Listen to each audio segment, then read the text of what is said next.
Assalamualaikum. Waalaikumsalam warahmatullahi wabarakatuh. Amin. Assalamualaikum Bang. Waalaikumsalam Pak Tulung. Alhamdulillah. Para pemirsa dan sahabat beriman dimanapun berada, kali ini kita akan membahas satu penyakit yang banyak sekali terjadi di sekitar kita, mungkin di keluarga kita juga terjadi. Nah, Pak Ustadz, mengenai pilek nih Pak Ustadz, ini kan penyakit yang memang mudah sekali terjangkit gitu ya. Kadang-kadang ada juga pilek yang terus-terusan menaun, itu tidak ada apa-apa, cuaca normal, tapi tetap aja pilek. Itu kira-kira disebabkan oleh akhlak yang seperti apa Pak Ustadz? Ya, bismillahirrahmanirrahim. Assalamualaikum warahmatullahi wabarakatuh. Waalaikumsalam warahmatullahi wabarakatuh. Ya Rabbal Alamin. Alhamdulillah. Biasanya pilek itu kan keluar cairan di hidung terus menerus. Nah, cairan itu mirip seperti radiator kalau di mobil. Jadi cairan itu fungsinya meredam panas. Nah, kalau di hidung itu keluar cairan terus, berarti di daerah hidung, mata itu berarti panas. Daerah situ itu panas. Nah, panas itu karena apa? Nah, ini baru kita olah. Itu yang kita namakan pilek. Dikasih obat yang nggak sembuh, di ini juga nggak sembuh. Ya akhirnya kalau ke dokter, dokternya jengkel, itu sinus itu udah dioperasi aja, dioperasi ya pilek masih aja seperti itu. Saya mencoba memberikan gambaran tentang akhlak-akhlak yang baik yang sebenarnya dicontohkan oleh Rasulullah Muhammad SAW yang untuk setiap harinya kita kerjakan. Ya berhubungan dengan pilek ada. Jadi pilek itu berhubungan dengan hidung, berhubungan dengan mata, berhubungan dengan otak depan untuk berpikir. Mata itu melihat, hidung itu untuk menarik udara sekitarnya, berarti mata melihat daerah sekitar.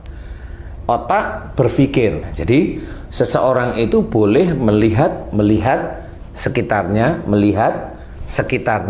dipikirin itu boleh. Yang tidak boleh adalah melihat di sekitarnya, dipikirin emosi. Sepaneng, tidak ada solusi, emosi walaupun emosinya diem. Nah, itu yang akan menjadikan pilek terus menerus. Jadi panas di daerah mata, otak depan, hidung. Itu insya Allah air akan keluar terus di titik-titik itu. Nah, cara menyelesaikannya bagaimana? Ini lingkungan dekat, mata melihat, ini berpikir. Kemudian ada emosi di lingkungan. Kalau umpamanya HJJ, umpamanya pilek setiap hari aja pilek. Yaitu tandanya bahwa di sekitarnya HJJ itu menjadikan HJJ itu mikir, sepaneng, dan emosi, walaupun nggak harus marah beneran ya. Tapi nanti kalau memang itu tersulut ya marah beneran. Gitu. Apa yang dilihat? Apa yang dia lihat sebenarnya. Nah, itu ketahuan nanti siapapun orang itu insya Allah kalau pilek itu memang begitu. Dia sepaneng dengan berpikir. Entah mikirin ekonominya, entah mikirin istrinya, entah mikirin anaknya, entah mikirin orang tuanya, dia pikirin terus setiap harinya itu. Kemudian ada jengkel, karena apa? Jengkel, ekonominya kurang, dia sudah berusaha, nggak pernah berhasil, umpama. Sehingga menjadi jengkel. Ini umpamanya kalau mikirin istrinya itu hobinya belanja, mulu dikasih tahu nggak bisa, malah berani. Ya, dia mikir istrinya, kan gitu. Akhirnya nggak ketemu-ketemu, dinasihatin malah berani, gitu. Malah pintunya ditutup, nggak boleh masuk, kan gitu ada kayak gitu ya. Itu istri-istri berani ya seperti itu, walaupun nggak taunya suaminya ditutup, nakal. Jadi ya, kalau itu mah memang sudah bener pintunya ditutup kalau itu ya. Jadi itu, jadi ada yang di sekitarnya yang dilihat, dia lihat, kemudian dia pikirin. Dia mencoba berpikir, gak ketemu solusinya, mikir aja, kemudian ada kejengkelan. Insya Allah itu pilek. Jadi itu, jadi ada yang di sekitarnya yang dilihat, dia lihat, kemudian dia pikirin, dia mencoba berpikir, gak ketemu solusinya, mikir aja, kemudian ada kejengkelan. Insya Allah itu pilek. Dia orangnya pendiam atau tidak tuh Ustaz? Tergantung, orang yang kecenderungan mudah pilek itu yang agak pendiam ya. Agak pendiam, banyak diem, karena dia banyak menggunakan otaknya. Tapi kalau orang yang banyak ngomong ya bisa pilek, karena nggak taunya omongan ini juga menjawab apa yang dia lihat. Jadi apa yang dia lihat itu diomongin aja terus menerus. Sehingga juga sama, otaknya juga panas. Lah wong siapa orang ngomong dia langsung ngomong ikutan. Lah kan jadi pinter, jadi apa aja disaut semuanya. Iya pilek juga, ngok, serat, ya begitu. Lihat apa aja komen negatif. Iya, bukan hanya negatif, komen aja dia pokoknya menggebu. Nah, umpamanya Haji J, ini Haji J aja dulu ya. Iya. Haji J itu kalau enteng-enteng aja. Sehari-hari dengan teman-teman kantor itu komen, ini komen, itu komen, itu pasti serat gitu. Iya, itu. Apa-apa dipikirin gitu loh, dikomenin. Dengan teman-teman kerja ngomong, ini dengan ini kurang ngomong, dengan yang di parkiran ngomong, nanti lihat ada orang nembak ngomong, padahal nggak ngerti juga gitu loh. itu kan ngomong yang Itu namanya ringan lidah. kan otaknya main, mata lihat kemudian ngomong, ya itu kan nasofaring di titik-titik itu. Hidung itu di sekitarnya, ya sudah dia akan serat aja. Umpama seperti itu. Pilek itu kan selain napas agak terganggu karena tersumbat oleh lendir atau cairan di hidung, juga kepala bisa pusing itu saat itu gimana? Lah kepala pusing itu kan karena memang cara mikirnya kan ruwet sih. Kalau mikirnya santai kayak Haji J, mamanya ini yang Haji J santai nih, ya nggak pusing, ya ringan. Jadi walaupun ini yang santai nih, mamanya Haji J itu didera, punya istri itu umpama ini sih ya, punya istri itu udah jengkelin. Kemudian nyuruh mulu, kemudian selalu ngajak keluar, kemudian macam-macam. Itu satu kata, bos. Iya, istri jadi bos lah istilahnya ya. Tapi Haji J itu ngerti kalau istri yang seperti ini kalau saya ladenin, saya mati duluan nih kan gitu nih. Nah akhirnya dibiarin sama Haji J, nggak terlalu dipikirin, ya nggak pilek. Insya Allah nggak pilek. Padahal itu kalau kayak Huri dapat istri seperti itu, itu serat.